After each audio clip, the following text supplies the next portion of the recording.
don't believe in God because they say, oh, this bad thing happened to me in the past, that means God doesn't love me. Or this person's suffering, that means they must have done something to deserve it. And that doesn't sound like a God who is all-knowing and all-loving. And there's a book in the Bible called the Book of Job, which talks about the problem of evil and suffering. And it actually gives us an amazing example of it. There's this man named Job, and he is righteous. He is blameless before God. He's innocent and he's not done anything wrong. And this man was also very rich. He had 7,000 sheep, 3,000 camels, 500 oxen, so on, so on. He had a lot of servants, he had a lot of land, and it says this man was the greatest of all people in the East. That's a lot of people, and he was the greatest. So we can probably assume that God has given him a lot of wealth and a lot of status because he's so righteous. And the thing is, we're okay with accepting wealth when it's from God. But then when it comes to suffering that's from God, we're not okay with accepting it, and we say, well, God must not love me.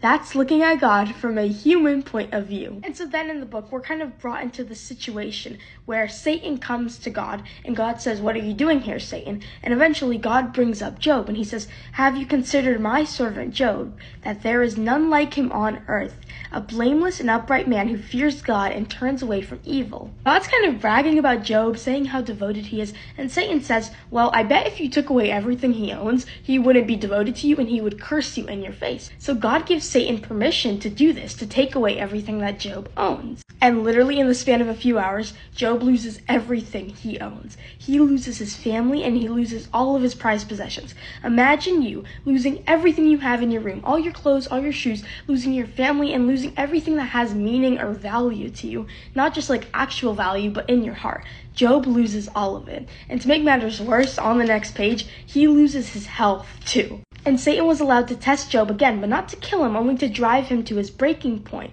And so he's sitting here with a bunch of sores on his body, like terrible sores with like pus coming out of them. It's disgusting. And he's grabbing like a glass or a knife, and he's cutting at them, sitting on top of a pile of burned garbage. That is sad and disgusting.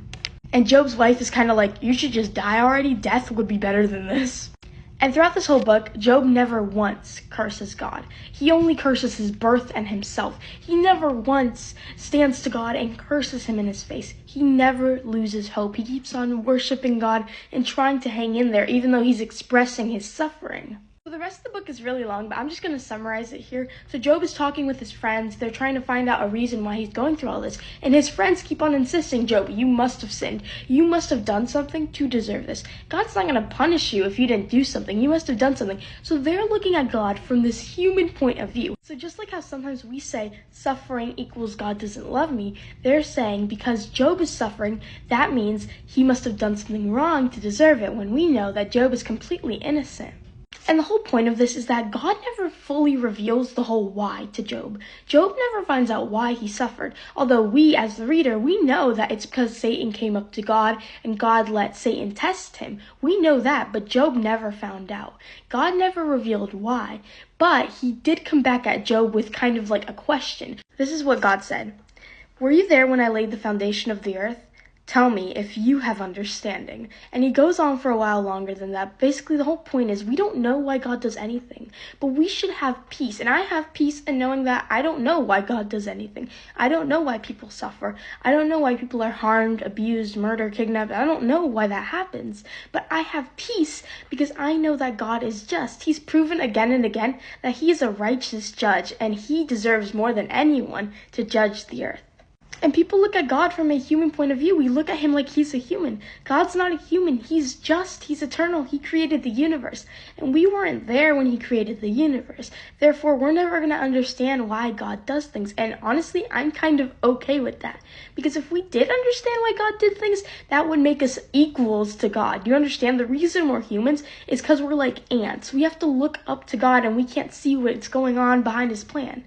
But we have to trust him and have faith. Just because you suffer doesn't mean God doesn't love you. Do you know how much God loved Job? And God hated to see Job suffer. But it's something that must be done. We don't know why, what God's thought process was behind it. But I know that God is fair. I know that God is just. He's never corrupt. He's never wrong. He's eternal. He's light. He's the opposite of sin. And so therefore, I know that whatever reason he had behind his mind to let Satan test Job, it was for good reason. And even though he loved Job, he hated to see him suffer. power. So I hope you guys liked this video. If you did, drop an amen in the comments. I will totally respond to my comments faster than my DMs. I have not been checking my DMs. I'm very sorry. But if you do have anything you want to talk about, it's anything you're open to, you can just put it in the comments. That's fine with me. Follow me for more. I post tons of Bible study, and I hope you guys all have an amazing day.